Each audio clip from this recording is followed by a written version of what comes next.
जी एक और कारकुन से बात करते हैं। आप बताइए मुझे, आप मुझे बताइए कि पाकिस्तान का जीडीपी रेट इस वक्त कितना है? क्या जीडीपी रेट कितना है पाकिस्तान का जीपी?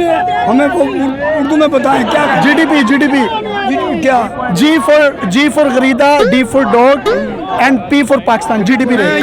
ये जानता हूँ कि ये जो पाकिस्तान में वजीर आजम आया है इसने किसी गरीब को या किसी आवाम को कोई सहूलत जीडीपी रेट महंगाई की है। आप बताएं। 3.8 जीपीए है ये? हाँ जी।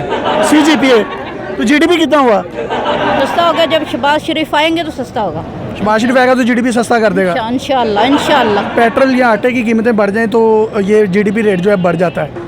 हाँ, आटे की कीमत बढ़ रही है और हर चीज़ की कीमतें बढ़ रही हैं। गैस महंगी हो गई है और उसके बाद हर चीज़ की मतलब किल्लत हो रही है, आवाम परेशान है। अब मुझे अगर जीडीपी रेट नहीं इस टाइम पता बाकी चीज़ों का रेट पूछे ना